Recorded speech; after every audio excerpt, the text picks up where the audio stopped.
Oh, it started right away. I didn't have to press another option. Okay. Happy Sunday, everybody. Good evening, and thank you for being with us. My name's Tanya Sheldon. This is my husband, Kyle. And I actually told Maria that we wanted to do this training. So I feel extra weight making sure that we bring you value. And tonight, the topic is digging your well.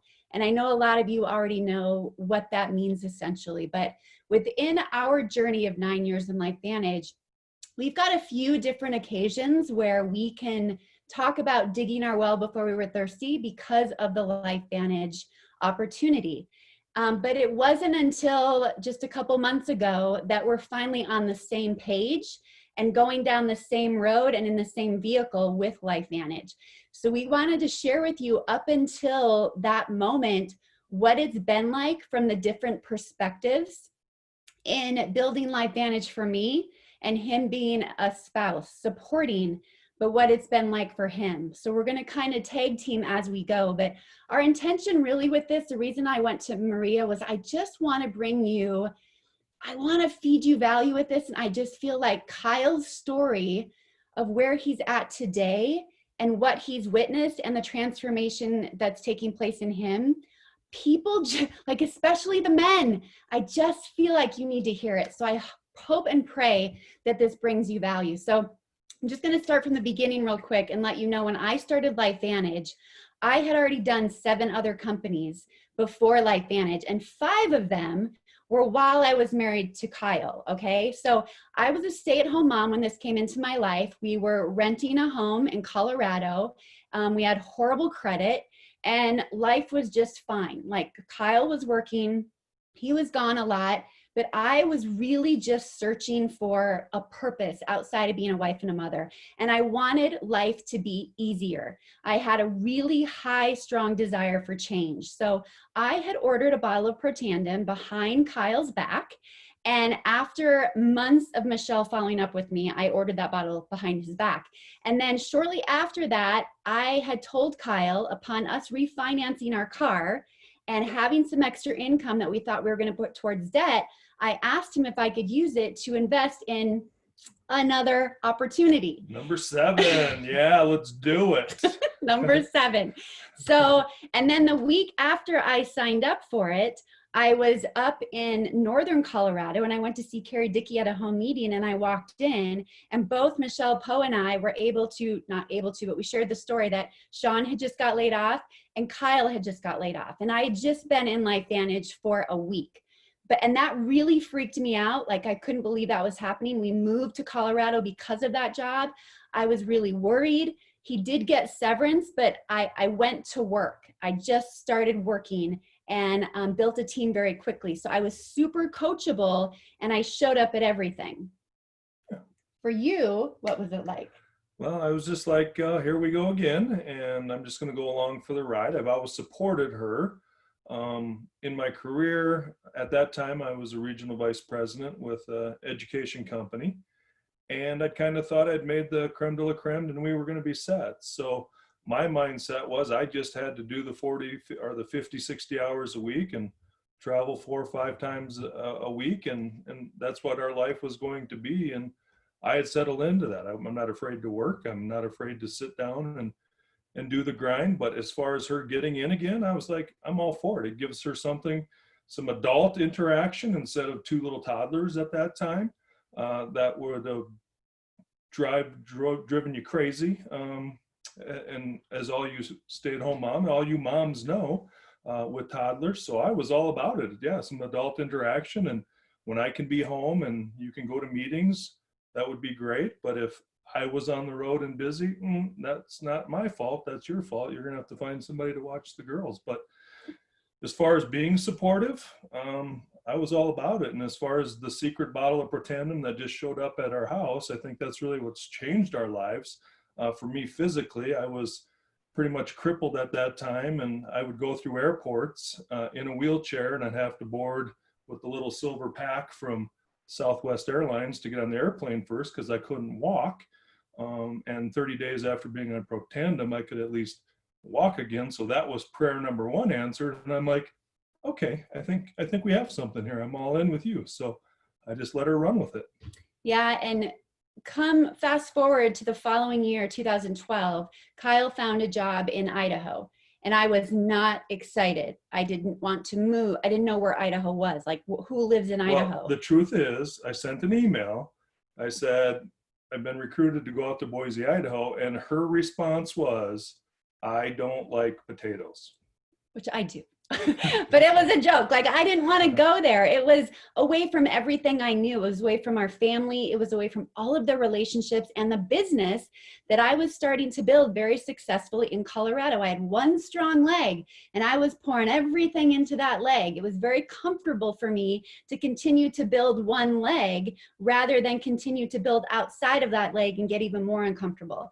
But it was the greatest thing that ever happened to us because, for one, when we moved, first time of digging your well, because I worked hard enough when we moved to Idaho, I was making enough, and that was $400 a month, making enough to compensate for the pay cut that he was going to make. That was huge for us, that $400. It was everything. I was so proud of the fact that I was bringing that into our family.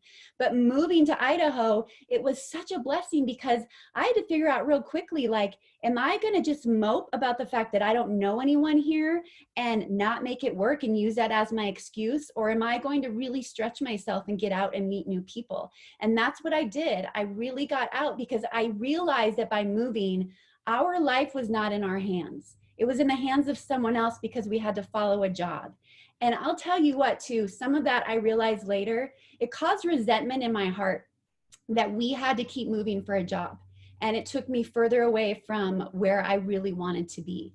So I wanted to get to work. I wanted to change that situation. And I'd always said, I want to bring him home. I want to retire him. But along the way, I realized, I don't know if that's what he wants. I don't know if he wants to be retired. I don't know if we'll get along if he comes home and we're retired, right? So I would have home meetings at our home that we were renting all the time, lots and lots of home meetings.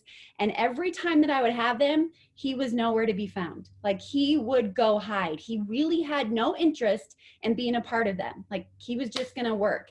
If I would go on trips, I'd go away for those trips. And I remember I'd come home so high and so excited and wanting to share things with him. But the minute I'd walk in the door, it was just deflating because I could feel his energy and he was just wiped out and tired of working and then taking care of the kids while I was gone. And I don't know if you had resentment because I was being filled up.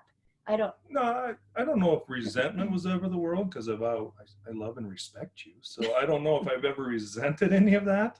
But it was probably coming more from a selfish place for me.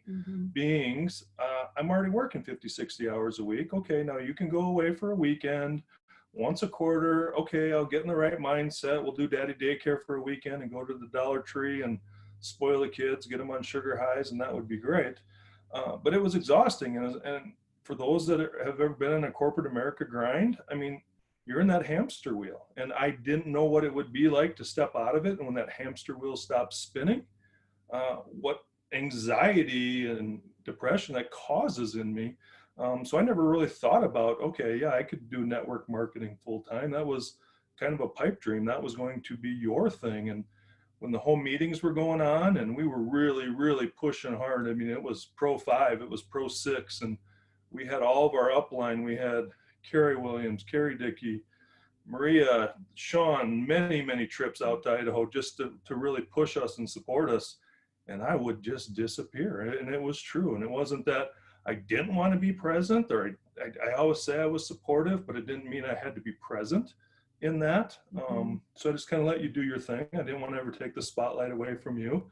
And I would just go hide in any corner upstairs or in the garage, or just, oh man, I got to go run an errand, and just away I would go, and out the door I'd go. So I don't know if it was ever resentment as it was just selfish for what I'm feeling and how I'm feeling and what I got to do. And I know we just went through this last week when it's really hitting me is when our girls are going back to school, and it's Labor Day, it's Monday, and it hit me going, I can actually be present tonight, the night before they go back to school, and I get to be present tomorrow at their first day of school, and they had to go online, and that's a whole nother story.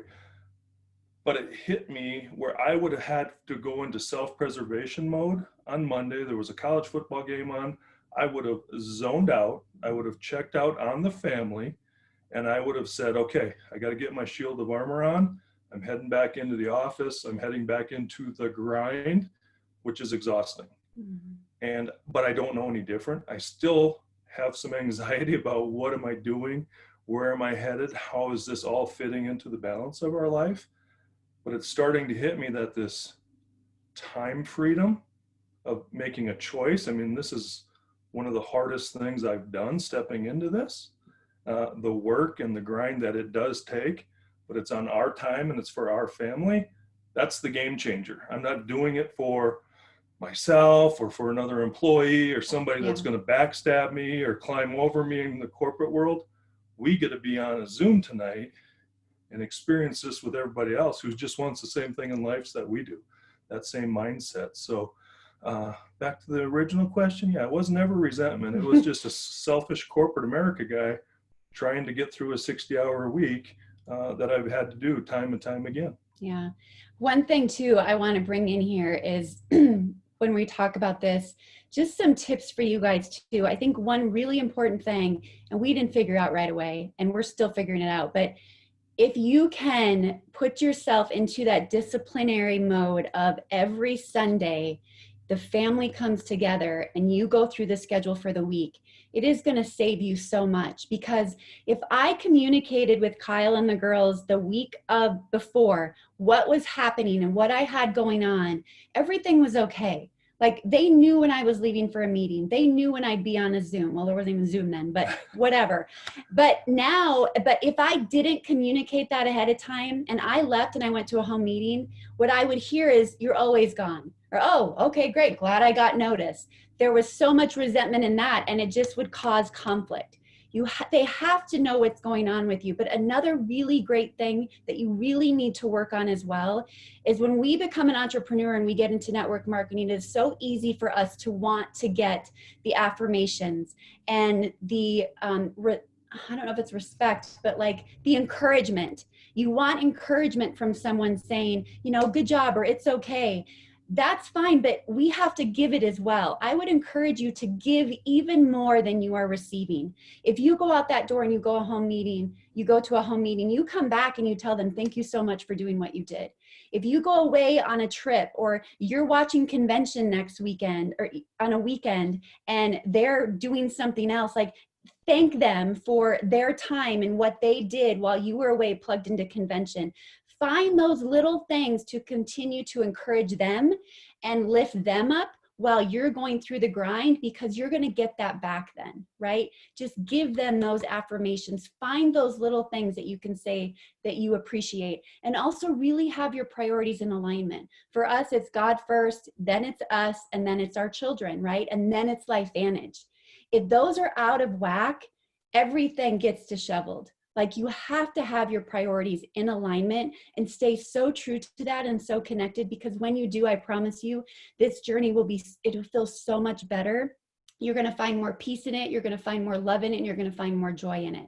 So 3 years into our LifeVantage journey, I hit Pro 7, right? And that was the goal. Like I had that strong vision when I got into LifeVantage, like that's what I wanted.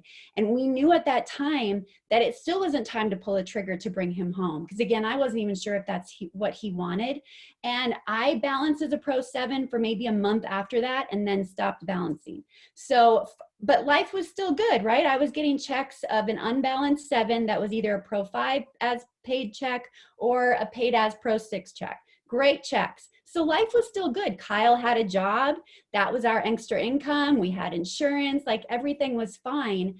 And it made me, I probably was in management mode, right? I was still showing up. I was trying to build whatever, but I wasn't building really big yet because life felt so good. I didn't feel like I was in want of anything else. I didn't know what my vision was next. I really didn't know. And then life turned upside down.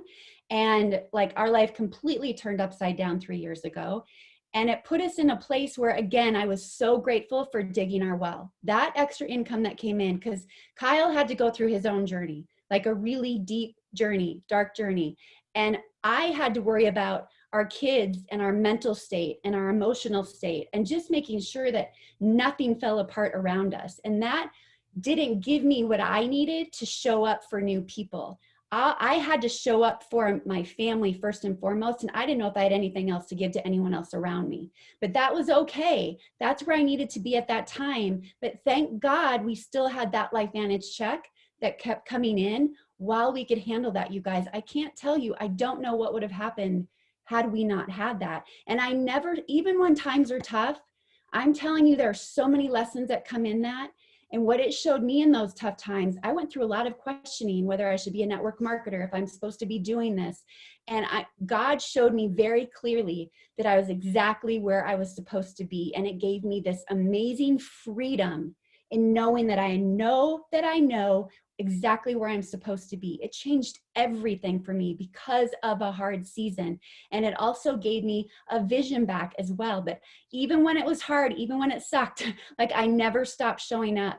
Even when I didn't want to show myself on a Zoom, I had to show up for the sake of not only my team, but my family, because that new vision started coming back again, that this is okay. We have this coming in, but this is a big crisis. And if something gets bigger down the road, how equipped are we going to be as a family? So I don't know. I know that that would have been completely different had we not had that LifeVantage income coming in. For sure. But I don't know if that you realized that during that time. No, not the 3 years ago. And that's such a deep, dark, and a still raw situation. And just to be transparent, just not ready to even share that story right now. Because it's still so real and raw, and life happened, right? But the analogy, as far as digging a well before you're thirsty, started to come into focus at that time. And it wasn't just, financially, it's not just your thirst for wealth. I mean, there's thirst in life. There's thirst just for communities. There's thirst for people. There's thirst for, for God, and I'll go ahead and say it, and I didn't have any of that at that time. And we had dug another well that was pretty deep, and with the LifeVantage well we had dug was just the people that were around us to support us. That's so good. I know. Good job. I've been thinking about what I was going to say. So, love that. Yeah. So it was so true. Yeah. So we dug this well because these people were the ones throwing me the rope, saying, no, you can get back up off the floor, and trust me, after this event happened, I did not want to get up off the floor. I didn't have the energy. I didn't have the whereabouts. I didn't think I had the worth. This thing had just floored me. And I'm like, I don't have the energy. But we surrounded ourselves, not just with the wealth of financially, but the wealth of community that just fed our souls and fed my soul. And I'm still wrestling with some of that. And we did the same thing with a community group. So I'll give them a little plug that when we joined a community group, how many years ago? I don't know. The church years ago. Yeah. And once again, it wasn't for Kyle. I was just supporting Tanya. Okay, community group. Yep, let's go. It's for you. I don't need a community group. Oh, I needed a community group just like we needed LifeVantage. So I started digging that well, spiritually, emotionally, and financially. And my analogy I've used over time is, when you dig a well, your feet are still on the ground.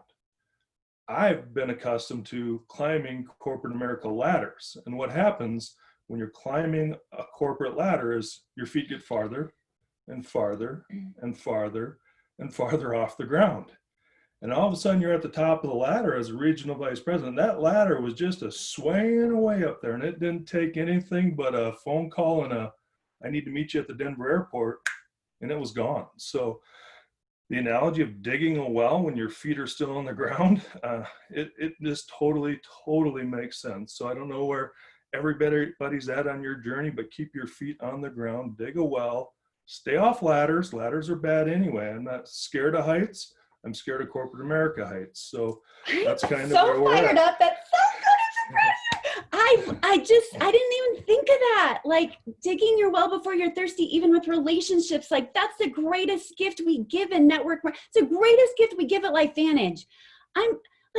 It is so good. Like we have this team member, we have so many team members in Oregon that had to evacuate, had to leave. And just the first people that we know we can go to help them out is the LifeVantage family. And now more than ever, this is exactly why you need to get people to global conventions so they can feel and see our community. Because that's exactly right. When life really sucked and we couldn't show up, like the rope was there. Like we had dug our well because we kept showing up. You can't expect for it to be there if you're not going to show up and you're not going to put yourself out there. So you have to do that, because I promise you, your story isn't as unique as you think. We all have stories that there's going to be other people out there that can relate to yours. And that may be the one turning point that transforms everything for you in this LifeVantage opportunity. That was so good, Kyle. And network marketing to me, and I've always said this as I've been on the sidelines watching for past 9 years, is we can talk about health because we feel health.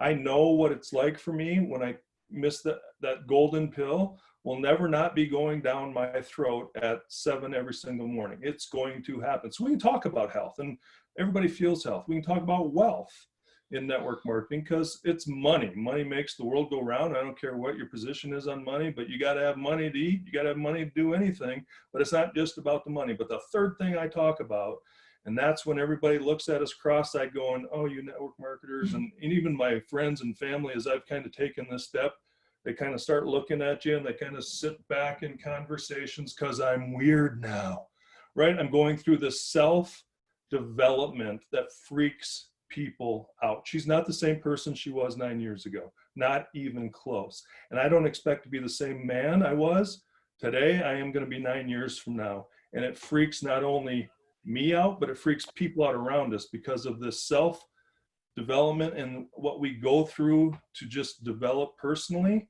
that blows people's minds. And you can't quantify that with anybody. I can't sit across from anybody and tell them you're going to be different after 5 years in network marketing. They're going, what are you talking about? But I can say you're going to feel better. Oh, yeah, they can feel that. Oh, you're going to make more money. Yeah, because they can look at their bank account.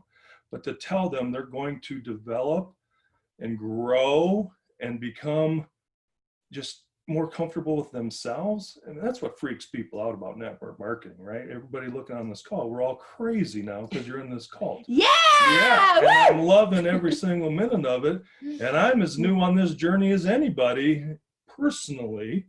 I've always been here as a couple, I've always been that supportive guy, but I'm telling you, it is, I still wake up and pinch myself sometimes, and getting on a call on a Sunday night, the last 30 years, no way in Hades this was going to happen. There's a Sunday night football game on right now, and everybody is probably watching it if you're not on this call, and that's why some people aren't on that call.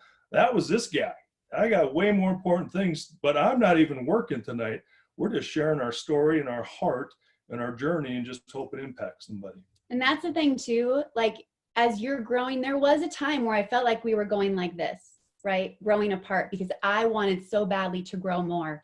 And I always told him, I'm like, I believe you're walking around with a zipped up hoodie and you got it zipped up all the way. And God wants to unzip it. Like he wants to soften you and mold you and make you more than who you are. Like allow that to happen. And it took tragedy in his life for that to happen. But I never pushed anything on him. I never made him read the books I was reading, listen to the podcasts I was listening to. I may now, but I didn't then. And I just loved him where he was at. And I just loved him where he was at, plain and simple.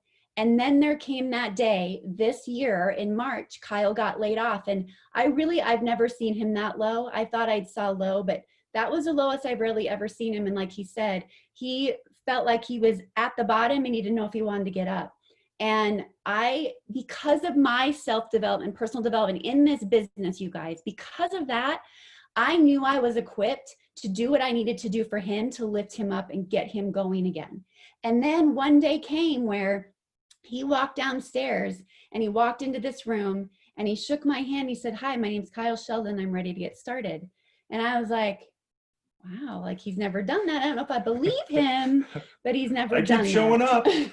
And he does. He just keeps showing up. And now I love the fact that I get to see this business again and moments like this through his eyes, a brand new distributor that I'll let you speak to that. Sorry. No, that's fire. But I did say I needed two things. I needed an office chair and a laptop I've gotten 1 out of 2. I do have a nice office chair now, so my legs don't go numb when we're sitting on Zooms and training calls.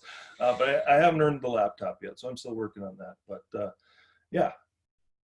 Yeah. And one thing too, like, you know, you're going to hear in network marketing, and I really agree with this, like, don't pull the trigger too soon. I've had a lot of people along the way, even in my team, that say, I'm ready to quit my job and go full in with LifeVantage. You really want to make sure, the one tip I always heard was at least double your income in your job before you go all in with LifeVantage. We had not done that yet. And now at this point, like, it's an uneasy feeling, you know, to have one income, to have to pay for private insurance. It's very uneasy. But the thing that I rest in and I know is, I just know that this is exactly where God wants us. And because I've never seen him happier. And so sometimes when the Tanya in me says, I miss that extra money, I miss being able to do stuff when I want to do it. Like, I hate paying for insurance. I hate it. But then I think, what is the price that I'm going to pay? I'm going to pay a price of him being tightly wound again, answering to somebody else, and not being present with our family. And I don't want to take that away from us. So I have this newfound why, and I'm so excited to have that why back. And it took like a real crazy roller coaster to get it, but I feel more alive 9 years in than I ever have before. So please do not give up on this opportunity. I heard a podcast the other day, and he said, if you could get money out of the way, what would you do with your life? Right? Imagine that you could dig your well so deep that you just knew it was there. You knew that it was coming in, that it was there, and you could just push money aside because you knew, in peace of mind, that you had what you needed.